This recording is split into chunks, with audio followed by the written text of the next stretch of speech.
السلام علیکم ورحمۃ اللہ وبرکاتہ۔ بسم اللہ الرحمن الرحیم۔ اسلام نے انسان کو پاکیزہ زندگی گزارنے کی تعلیم دی اور صالح معاشرہ کو تشکیل دینے اور تعمیر کرنے کی ترغیب دی۔ حلال و حرام کی تمیز سکھائی، جائز و ناجائز کے حدود بتائے، مفید و مضر کے فرق کو واضح کیا، اشیاء خورد و نوش میں اچھے برے، طیب و خبیث کو الگ الگ کر کے دکھایا۔ جو چیزیں انسان کی صحت ظاہری و باطنی کے لیے خطرناک ہیں ان کی حقیقتوں کو اجاگر کیا، اور جن چیزوں سے صرف ایک فرد تباہی کے دہانے پر نہیں بلکہ پورا معاشرہ بربادی کے گڑھے میں چلا جاتا ہے ان کو بھی بیان کیا۔ کھانے پینے کی کن چیزوں کا اثر اس کے جسم کے ساتھ روح پر پڑتا ہے اور دنیا کے ساتھ آخرت کے خسارہ سے دوچار ہونا پڑتا ہے اس کو بھی بڑے اہتمام کے ساتھ بیان کیا ہے۔ اسلام نے انسانوں کو دین و دنیا کی زندگی کے بہت بہترین اصول و آداب سے نوازا ہے اور کسی بھی موقع پر بے لگام نہیں چھوڑا، بلکہ پاکیزہ و پیاری تعلیمات کا ایک حسین گلدستہ عنایت کیا اور رہنمائی سے روشن راستہ دکھایا۔ ایک مسلمان بلکہ ایک عام انسان بھی کھانے پینے کی چیزوں کے بارے میں اسلامی ہدایات اور نبوی تعلیمات پر عمل پیرا ہوگا تو یقیناً اس کی دنیا و آخرت سنور جائے گی۔ اسلام نے بڑی تاکید کے ساتھ منشیات اور شراب نوشی سے روکا اور اس کے استعمال سے سختی سے منع کیا ہے۔ شراب نوشی یا منشیات کا استعمال انسان کے لیے دین و دنیا دونوں اعتبار سے بہت ہی نقصان دہ اور ہلاکت خیز ہے۔ اسلام نے پاکیزہ معاشرہ کا جو تصور پیش کیا ہے، اگر اس کو روبہ عمل لانا ہو تو پھر منشیات سے معاشرہ کو پاک کرنا ہوگا۔ ظلم و جور، بغض و عداوت، قتل و غارت گری، لوٹ کھسوٹ، چوری و ڈکیتی، زناکاری و فحاشی، بے غیرتی و بد تہذیبی کا اگر خاتمہ کرنا ہے تو یقیناً شراب نوشی و منشیات سے افراد کو بچانا اور علاقوں کو محفوظ کرنا لازمی ہوگا، چونکہ شراب ہی سارے فساد کی جڑ اور تمام تر گناہوں کی بنیاد ہے۔ نشہ کی وجہ سے بندہ بہت ساری خرابیوں میں مبتلا ہوتا ہے اور غلطیوں کا ارتکاب کرتا ہے۔ تو آئیے ایک مختصر نظر شراب و منشیات کے استعمال کے نقصانات پر ڈالتے ہیں تاکہ مقدور بھر اس کی کوشش کی جا سکے کہ ہمارا معاشرہ اور ہمارے افراد اس لعنت سے محفوظ رہ سکیں۔ شراب نوشی زمانہ جاہلیت میں اسلام سے قبل دنیا جہاں بہت سی خرابیوں اور تاریکیوں میں ڈوبی ہوئی تھی، وہیں شراب نوشی اور نشہ بازی میں بھی غرق تھی، لیکن اسلام نے اپنی آمد کے ساتھ ہی نشہ کی چیزوں کی مذمت اور قباحت کو بیان کرتے ہوئے اس سے انسانوں کو بچایا۔ زمانہ جاہلیت میں شراب نوشی جس کثرت سے کی جاتی تھی اس کو بیان کرتے ہوئے مفکر اسلام مولانا سید ابو الحسن علی ندوی رحمہ اللہ تعالی نے لکھا ہے، اخلاقی اعتبار سے ان کے اندر بہت سی بیماریاں اور امراض گھر کیے ہوئے تھے اور اس کے اسباب واضح ہیں۔ شراب عام طور سے پی جاتی تھی اور ان کی گھٹی میں پڑی ہوئی تھی۔ اس کا تذکرہ ان کی ادبیات اور شاعری کی بہت بڑی جگہ کو گھیرے ہوئے ہے۔ عربی زبان میں اس کے نام جس کثرت سے ہیں اور ناموں میں جن باریک فرقوں اور پہلوؤں کا لحاظ کیا گیا ہے، اس سے اس کی مقبولیت و عمومیت کا اندازہ ہو سکتا ہے۔ شراب کی دکانیں برسر راہ تھیں اور علامت کے طور پر ان پر پھریرا لہراتا۔ انسانی دنیا پر مسلمانوں کے عروج و زوال کا اثر، صفحہ 59۔ جب اسلام کی سنہری تعلیمات آئیں اور جینے کے قرینے سے آگاہ کیا گیا، شراب کی مختلف حیثیتوں سے مذمت کی گئی، اس کے نقصانات کو بیان کیا گیا، اس کے ناپاک اور حرام ہونے کا حکم نازل ہوا، تو پھر کایا ایسی پلٹی کہ کل تک جو شراب کے عادی تھے انہی لوگوں نے اپنے ہاتھوں سے شراب کے جام توڑے، شراب کو پانی کی طرح نالیوں میں بہا دیا اور حکم الہی کے آگے سر تسلیم خم کرتے ہوئے اور نبی کریم صلی اللہ علیہ وآلہ وسلم کی تعلیمات کو قبول کرتے ہوئے دنیا والوں کے سامنے ایک مثال قائم کی۔ بقول حضرت مفتی محمد شفیع صاحب رحمہ اللہ تعالی، حضرت صلی اللہ علیہ وآلہ وسلم کے منادی نے جب مدینے کی گلیوں میں یہ آواز دی کہ اب شراب حرام کر دی گئی ہے، تو جس کے ہاتھ میں جو برتن شراب کا تھا اس کو وہیں پھینک دیا، جس کے پاس کوئی سبو یا جام شراب کا تھا اس کو باہر لا کر توڑ دیا۔ مدینے میں اس روز شراب اس طرح بہہ رہی تھی جیسے بارش کی رو کا پانی، اور مدینہ کی گلیوں میں عرصہ دراز تک یہ حالت رہی کہ جب بارش ہوتی تو شراب کی بو اور رنگ مٹی میں نکھر آتا تھا۔ معارف القرآن جلد 1۔ شراب شیطانی عمل ہے۔ قرآن کریم میں شراب نوشی کو شیطانی عمل قرار دیا گیا اور کہا گیا ہے کہ شیطان اس شراب ہی کے ذریعے دشمنیاں اور عداوت کو پیدا کرتا ہے اور اللہ کی یاد سے غافل کرتا ہے۔ چنانچہ ارشاد ہے، یا ایھا الذین آمنوا انما الخمر والمیسر والانصاب والازلام رجس من عمل الشیطان فاجتنبوه لعلکم تفلحون۔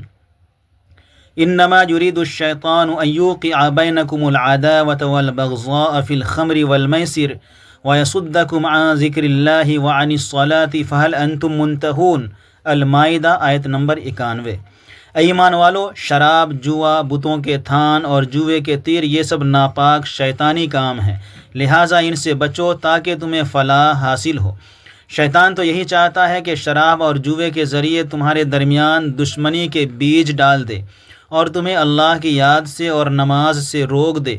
اب بتاؤ کیا تم ان چیزوں سے باز آ جاؤ گے؟ اس آیت کریمہ میں اللہ تعالیٰ نے شراب کی حرمت کو تاکید کے ساتھ بیان کیا اور اس کے نہایت قبیح ہونے کو بھی ذکر کیا ہے۔ روح المعانی بیروت۔ ہر نشہ آور چیز حرام ہے۔ نشہ آور چیزوں میں سب سے پہلا درجہ شراب کا ہے، جس کی حرمت کو اللہ تعالیٰ نے بیان فرمایا۔ نبی کریم صلی اللہ علیہ وآلہ وسلم نے یہ بھی واضح فرمایا کہ شراب کے ساتھ ہر وہ چیز اور مشروب بھی حرام ہے جو نشہ لانے والا ہے۔ چنانچہ آپ صلی اللہ علیہ وآلہ وسلم کا ارشاد گرامی ہے، حرم اللہ الخمر وکل مسکر حرام، نسائی۔ اللہ نے شراب کو حرام قرار دیا ہے اور ہر نشہ آور چیز حرام ہے۔ اسی طرح آپ صلی اللہ علیہ وآلہ وسلم کا ایک ارشاد ہے، کل شراب اسکر فہو حرام، بخاری۔ ہر پینے والی چیز جو نشہ لائے تو وہ حرام ہے۔ ایک ارشاد میں فرمایا، کل مسکر خمر وکل خمر حرام، مسند احمد۔ ہر نشہ والی چیز شراب ہے اور ہر شراب حرام ہے۔ نشہ آور چیز چاہے کم ہو یا زیادہ ہو، ہر صورت میں اس کو حرام قرار دیا گیا ہے۔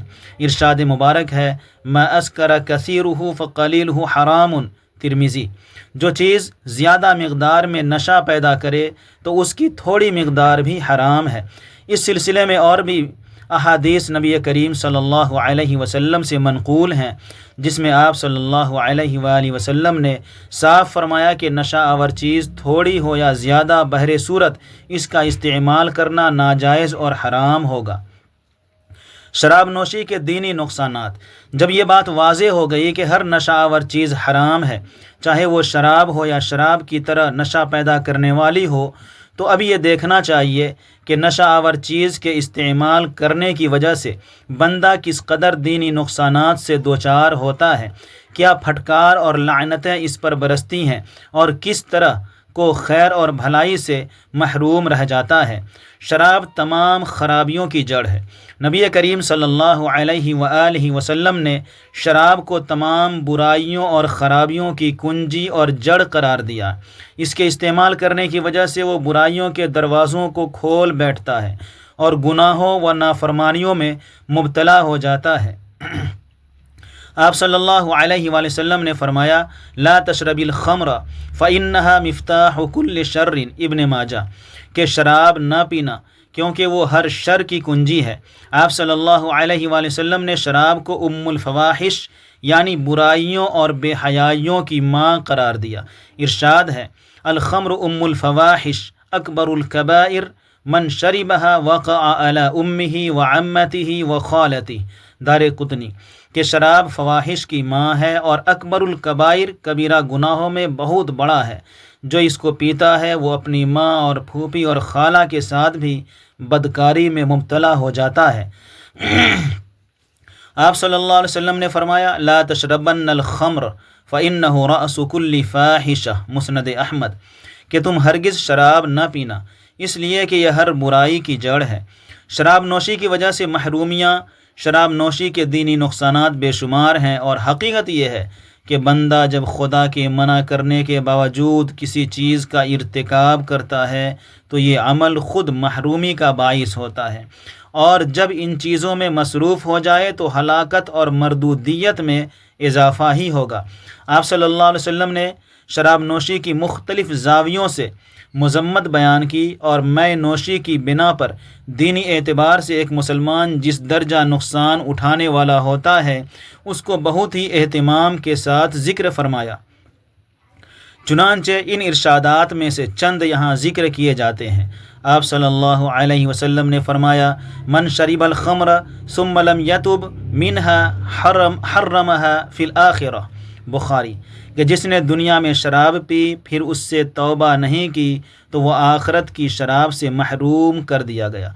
آپ صلی اللہ علیہ وسلم نے فرمایا مدمن الخمر کعابد وثن، ابن ماجہ، کہ شراب کے عادی شخص کی مثال بت پرست کرنے والے کی طرح ہے۔ ایک جگہ ارشاد فرمایا لا يدخل الجنت مدمن الخمر، ابن ماجہ، کہ شراب پینے کا عادی جنت میں داخل نہیں ہوگا۔ آپ صلی اللہ علیہ وسلم کا ارشاد ہے الخمر ام الخبائث ومن شربها لم يقبل اللہ منہ صلاة 40 یوما فإن مات وهي في بطنه مات جاہلیہ۔ دارقطنی کے شراب خبائث کی جڑ ہے، اور جس نے شراب کو پیا تو اللہ تعالیٰ اس کی 40 دن کی نماز قبول نہیں فرمایا، اور اگر کوئی شخص اس حال میں مر گیا کہ شراب اس کے پیٹ میں تھی تو وہ جاہلیت کی موت مرا۔ شراب نوشی کے دنیاوی نقصانات۔ شراب نوشی اور منشیات کے استعمال کی وجہ سے بندہ دینی اعتبار سے تو بہت بڑا خسارہ اٹھانے والا ہوتا ہی ہے، اس کے اعمال قابل قبول نہیں ہوتے، اور وہ بہت سارے گناہوں میں اس کی وجہ سے مبتلا ہوتا ہے۔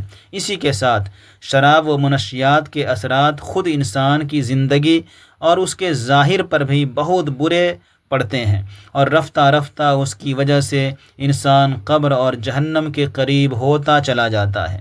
شراب کو عربی میں خمر کہتے ہیں، خمر کے معنی عقل کو ڈھانپ لینے کے۔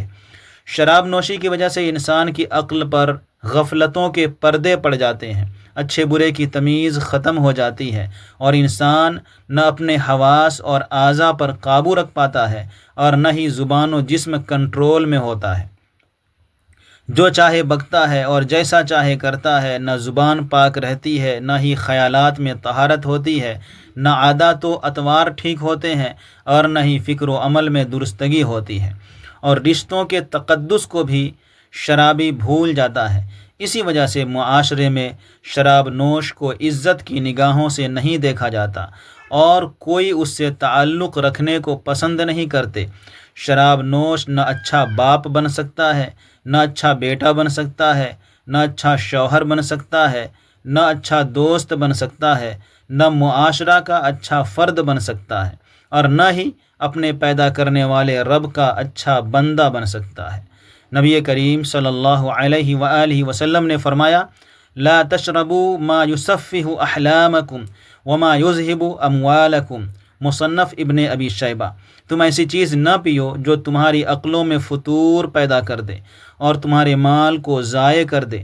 شراب نوشی و منشیات کے استعمال کی وجہ سے انسان قدر و احترام کے قابل بھی نہیں رہتا، اور جسمانی اعتبار سے بیماریوں میں لت پت ہو جاتا ہے۔ اعضائے انسانی صحیح کام کرنا چھوڑ دیتے ہیں، اور ایک ڈھانچہ بن کر عبرت کا نشان بن جاتا ہے۔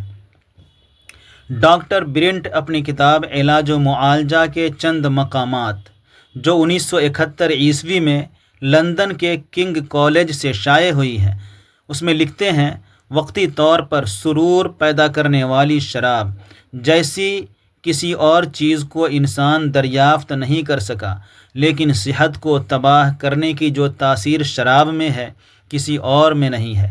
خطرناک زہر اور بدترین سماجی شر ہونے میں اس کا کوئی ثانی نہیں۔ دماغی اور نفسیاتی شفاخانوں کی رپورٹیں بتاتی ہیں کہ 50% سے زیادہ امراض ایسے ہیں جن کی توانائی و تندرستی اور صحت و قوت کو منشیات نے غارت کر دیا ہے۔ عالمی ادارہ صحت WHO نے 80 ملکوں کے احوال و کوائف کا جائزہ لے کر یہ بتایا کہ امریکہ، برطانیہ، مغربی جرمنی، روس اور جاپان میں نفسیاتی، ذہنی اور اعصابی امراض میں بیش از بیش اور روز افزوں افزائش کا واحد سبب نشے بازی ہے۔ ماہرین اطباء نے منشیات سے پیدا ہونے والی مختلف نفسیاتی بیماریوں کی نشاندہی کی۔